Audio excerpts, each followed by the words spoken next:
نبی کا بیٹا، اور نبی بھی وہ جس نے کم و بیش 950 سال اللہ کی توحید بیان کی ہے، کانٹوں پہ چل کر، 11ویں کھا کر نہیں، پتھر کھا کر،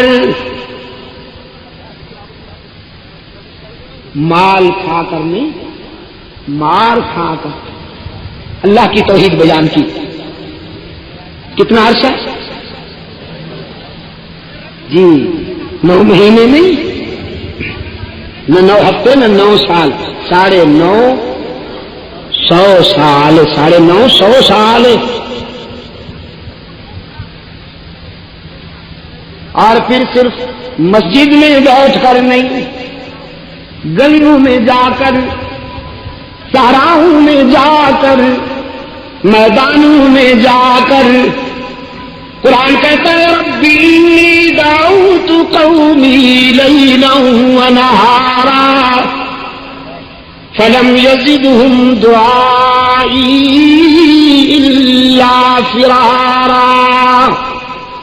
میرے رب، میں نے دعوت و تبلیغ کے سفر میں دن رات ایک کر دی، میں راتوں کے اندھیرے میں بھی ان کے پاس پہنچا، دن کے سویرے میں بھی ان کے پاس پہنچا، خلوص و انہماک کے ساتھ میں نے تیرا پیغام پہنچایا، لیکن ان کی شقاوت کا کیا علاج کروں، ان کی شقاوت بڑھتی جا رہی ہے۔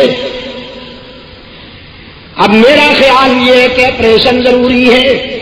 بعض بیماریاں اس سے ٹیبلٹ سے، مکسچر سے ٹھیک نہیں ہوتی نا، جو عضو زیادہ خراب ہو جائے پھر اسے ناسور کو تو کاٹنا پڑتا ہے نا، ناسور کو کاٹنا پڑتا ہے، وہ جسم میں پیدا ہو جائے یا قوم میں،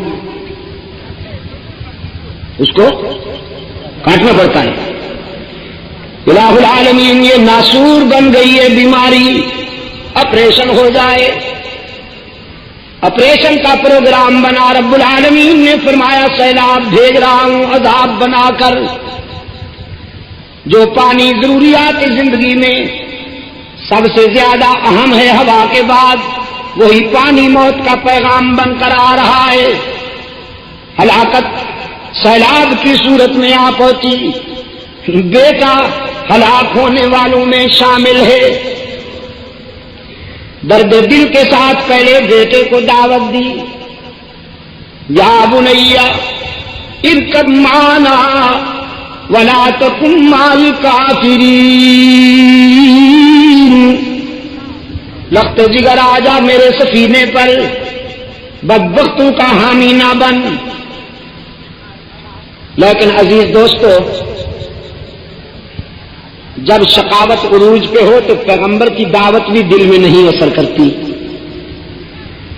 بیٹے نے صاف انکار کر دیا، یہ کہتے ہوئے ساوی الی جبل یعصمنی من الماء، آپ سیلاب کی دھمکی دیتے ہیں، ہم پہاڑ کی چوٹیوں پہ چڑھ جائیں گے، وہاں تو سیلاب نہیں پہنچ سکتا۔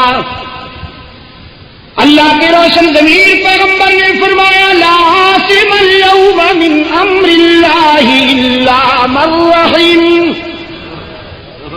آج جو سیلاب آ رہا ہے وہ نشیب سے زیادہ فراز پہ پہنچے گا، پستیوں سے پہلے بلندیوں پہ پہنچے گا۔ نجات کا راستہ صرف ایک ہے کہ غداری چھوڑ، شرک کا راستہ چھوڑ دے، موحد بن جا۔ ادھر سے اصرار جاری، ادھر سے انکار جاری۔ قرآن کہتے وحال بینہم الموج فکان من المغرقین، ایک موج ہلاکت کا پیغام بن کر آئی اور پیغمبر کے بیٹے کو اپنی آغوش میں لے لیا۔ کنعان ڈوبتا ہے۔ حضرت نوح علیہ السلام کی فکری شخصیت میں ہلچل مچ گئی۔ قرآن کہتا ہے نادى نوح ربه بي من أهلي وإن وعدك الحق وأنت أحكم الحاكمين.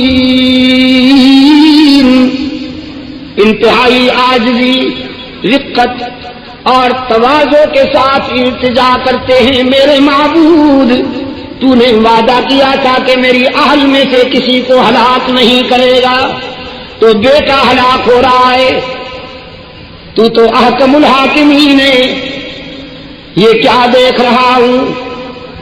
رب العالمین کی طرف سے نقد جواب آیا، یا نوح انہ لیس من اہلک انہ عمل غیر صالح فلا تسألنی ما لیس لک بہ علم انی اعظک ان تکون من الجاہلین. میرے پیغمبر کنعان تیرا بیٹا تو ہے لیکن تیری اہل میں سے نہیں، اس لیے کہ نبیوں کی نسل خون اور نطفے کی بنیاد پر نہیں چلا کرتی، عقیدے اور کردار کی بنیاد پر چلتی ہے. اس نے تیرا عقیدہ نہیں اپنایا، اس نے تیرا کردار نہیں اپنایا، ہم نے اس کا نام تیری برادری کی لسٹ سے خارج کر دیا. یہ راز کی باتیں ہیں جو ہم جانتے ہیں، آپ کو بتا رہے ہیں. اب لا تسألنی ما لیس لک بہ علم، جس راز کا پتہ نہیں اس کے بارے میں لب کھولنے کی اجازت نہیں. الہ العالمین باپ جو ہوا، بیٹے کو ڈوبتا دیکھ کر کیسے چپ رہوں؟ رب العالمین نے فرمایا میرے نبی تیری پدری محبت کی بات ہے تو میری بھی غیرت کی بات ہے، میں سب کو معاف کرتا ہوں لیکن مشرک کو معاف نہیں کرتا. فیصلہ کن بات سنیے، انی اعظک ان تکون من الجاہلین. مشرک بیٹے کی سفارش نہ کیجیے، مشرک کے لیے سفارشی نہ بنیے. میرے روکنے کے باوجود اگر آپ نے اس کی نجات کے لیے پھر دعا مانگی تو نبوت چھین کر تجھے بھی اسی گروپ میں کھڑا کر دوں گا. کانپ اٹھا ہے اللہ کا نبی، کہتا ہے انی اعوذ بک ان اسألک ما لیس لی بہ علم. الہ العالمین تیری ناراضگی سے پناہ مانگتا ہوں، تیرے غضب سے پناہ مانگتا ہوں. تو سب کچھ جانتا ہے، میں تو وہی جانتا ہوں جو تو بتائے. بیٹا بہت عزیز چیز ہے لیکن تجھ سے زیادہ پیاری کوئی چیز نہیں. کنعان جیسے کئی بیٹے بھی ہلاک ہو جائیں لیکن تجھے تو ناراض نہیں ہونے دوں گا. بس یہی ایک طبقہ ہے کراچی والوں جس کے لیے معافی کا دروازہ بند ہے، اور وہ کون سا طبقہ؟ بھی کا مریض. بھی والوں کے لیے معافی کا دروازہ بند ہے. کون؟ بھی والے. اللہ اس بیماری سے سب کو بچائے. وہ دور والے بھی آمین کہیں نا، مجھے دور بیٹھے ہیں ذرا. اللہ اس بیماری سے سب کو بچائے. اللہ اس بیماری سے سب کو بچائے. یہی پکار تھی جو فاران کی بلندیوں سے گونجی تھی، اسی پکار کی فیض رسانیاں ہیں کہ انسانی برادری میں ابوبکر صدیق جیسے لوگ پیدا ہوئے. اسی پکار کی فیض رسانیاں ہیں کہ عمر فاروق جیسے کردار روشن ہوئے، عثمان ذوالنورین جیسے کردار روشن ہوئے، علی المرتضیٰ جیسے کردار روشن ہوئے. اسی پکار کی فیض رسانیاں ہیں. اسی ہی نے حسنین کریمین کو عظمت بخشی، اسی ہی نے احمد ابن حنبل کو عروج بخشا، اسی ہی نے ابو حنیفہ کو عروج بخشا، اسی ہی نے مجدد الفسانی کو عزت عطا کی، اسی ہی نے سید عبد القادر گیلانی کو محبوب سبحانی بنا دیا. انسانی جبین کی عاجزیوں کے لیے سچا مسجود، بس اس میں بے وفائی نہ ہونے پائے.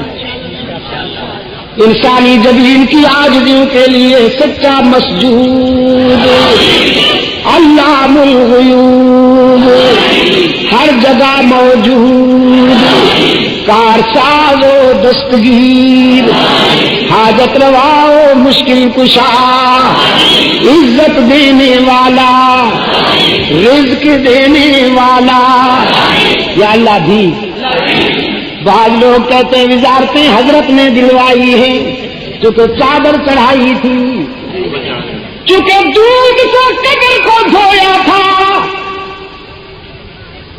ہمارے ہاں بھی ایک گنجا ہے،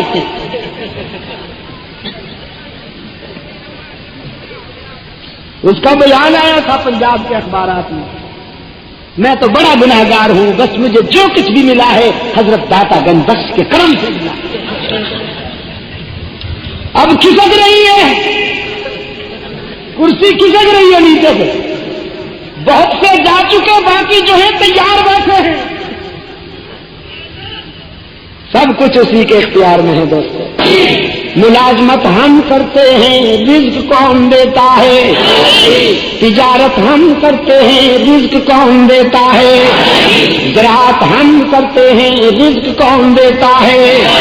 محنت ہم کرتے ہیں، رزق دینے والا کون؟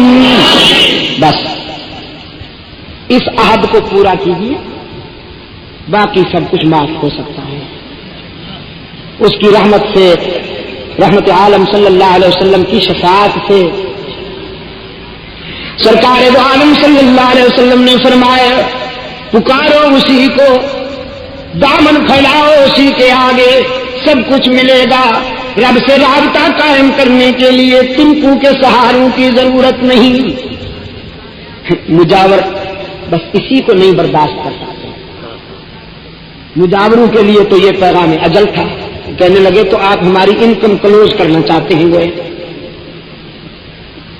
ہم یہ جو آستانے چھوڑ دیں تو پھر بھوکے مریں، پھر فیکٹری میں کام کریں، آمدنی بند، نذرانے بند، یہ کمہارے مرغے جو آ جاتے ہیں روزانہ بند.